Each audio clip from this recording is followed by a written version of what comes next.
If you have a conference in Colombo, then I think feeling was that this is a good time to talk of peace, to talk of, of talking. I think talk is always required. Whether it will work or not, time will tell. But it's not a very good option not to talk. Pahalgam, of course, I have no doubt that Pakistan was involved. And Pakistan continues to be involved in terrorism in Kashmir. Kashmir and terror cannot go together. So let us talk about terror. This is an initiative taken by a gentleman who has been working for years on India-Pakistan peace, Mr. O.P. Shah. And he organizes conferences also. Now this time he is asked for people who are inclined towards peace to sign this or to be a part of this letter. And he called me from Srinagar and he said all the Kashmiri leaders are for this.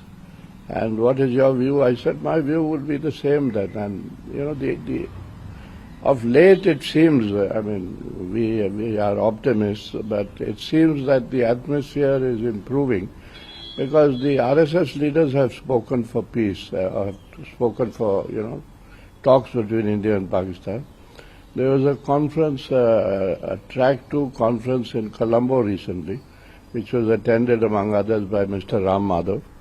So people are talking. So in that, against that background, I think we thought this letter might be of some help, some value. And it's not only Kashmiris or Indians who have contributed or signed that letter, but there are Pakistanis as well, and well-known Pakistanis.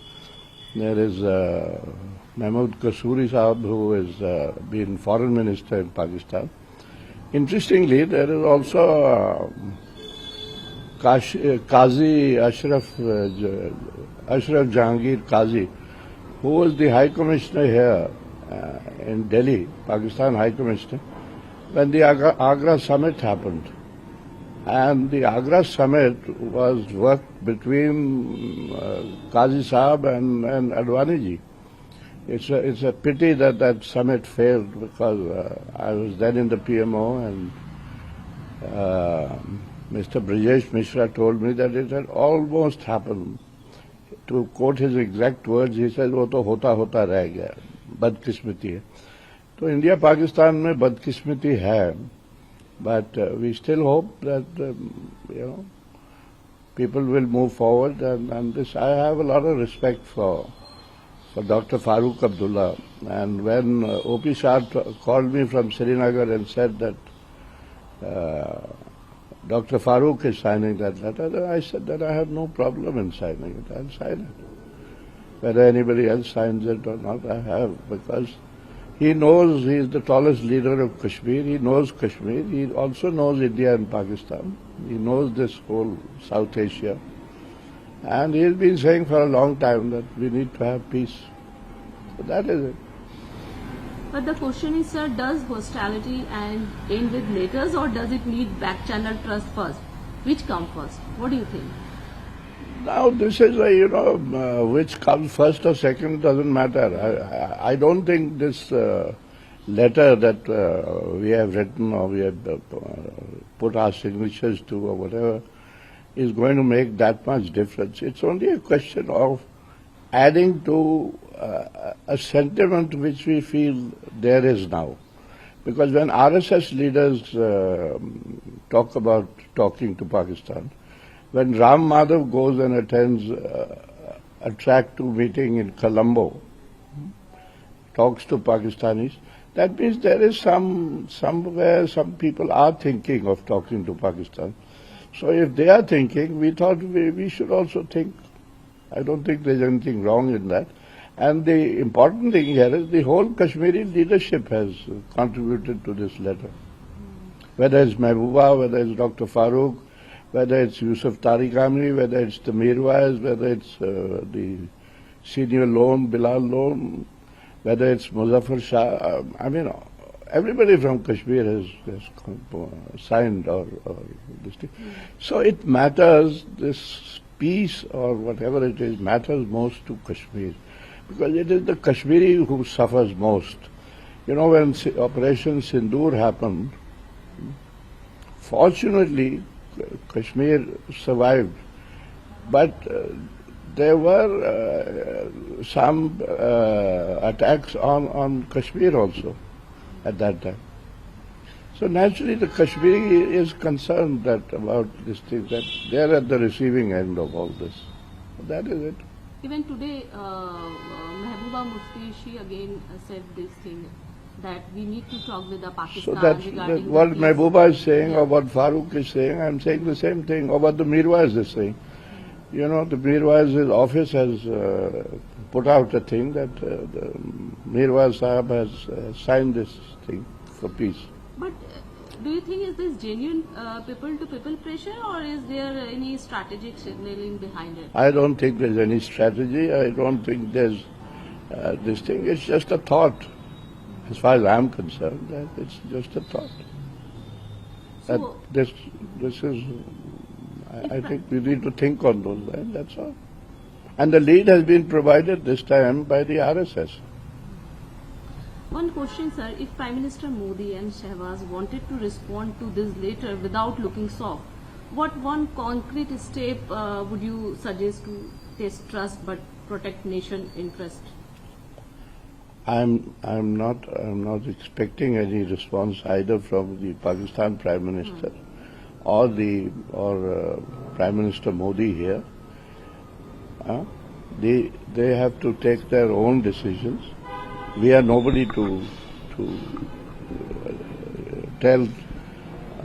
I'm nobody to tell my Prime Minister what to do.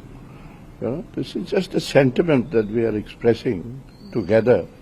That, yeah, if the RSS feels this, and if you have a conference in Colombo, then I think feeling was that this is a good time to talk of peace, to talk of talking. But my question is, sir, whatever happened during Pahalgam attack, though the way Pakistan sheltered terrorism, do you think peace talk is really required, or what? It will work? I think talk is always required. Whether it will work or not, time will tell.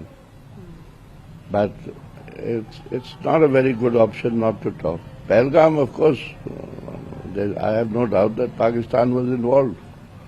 And Pakistan continues to be involved in terrorism in Kashmir.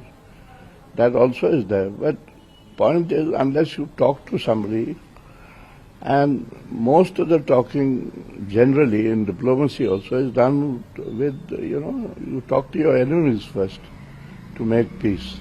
Friends are always friends. It's understood. If President Trump is a friend of Modi ji's, then it's understood. But if Shehbaz is not a friend, then maybe talking might. We know that his brother, Mian Sahib, Nawaz Sharif, was always for peace. You remember when Prime Minister Vajpayee went to Lahore, and Mian Sahib, Nawaz Sharif was the Prime Minister there, and they both stood together and said, "Hum jang na hone denge. We will not allow war to happen." So there have been sentiments expressed in the past, and I'm nobody. But if you go back to Atal Bihari Vajpayee, or you go back to Dr. Manmohan Singh, and even our Prime Minister has said in the context of the Ukraine problem, or even the Iran thing, that war is not an option. War will not solve anything. I think Modi ji has said this quite a few times. Sir, there is a question. I remember during your book launch you said that we have to move forward with the Pakistan, we have to need talk. So you are strict on this, that we have to need to talk with the Pakistan only. Yeah, I definitely believe so. I may be wrong. I keep repeating this, that I'm nobody. I'm just a normal, ordinary citizen of the You are country just a now. listener. I am not in any position now. I've served with Prime Minister Vajpayee. I've headed our external agency, but today I'm nobody. So it's just, my view is a normal Indian citizen's view. But sir, earlier you hold a very strong positions, very important No, positions. no, So this I've is told also you important. that I was with Prime Minister Vajpayee for 5.5 years. And I told you about the Agra summit also. And I have told you that that same gentleman who was High Commissioner here during that time has signed this letter. So I'm just reminding you of things. So you said about the Ukraine, you said about the Iran thing, but there is again my question is maybe I repeat the same question, but the way Pakistan is sheltering terrorism, is it really we can talk such kind of nation? Yeah, we who should talk about that. But we should talk about Pakistan. Why is Pakistan sheltering terrorists? We should, we used to say, and we've said this in the past, and rightly so, that terror and talks can't go together. So, and Kashmir and terror cannot go together. So let us talk about terror. Sir, there is a question after Pahalgam attack. Our Prime Minister clearly said about the YWT, Indian Indus Water Treaty, against things that water and blood can't flow together. Right? Yeah. Our Prime Minister said. Yeah. And what we are following, like Indian government, like now, Mr. Mustadiq Malik, he just threatened. that he cut off our hands. I'm not going to comment on that. I don't know what's happening, so I'm nobody, and I'm not going to comment. But how on do you see these Indian water treaty? no comment. Okay. Thank you so much, sir. Thanks for your time. Welcome.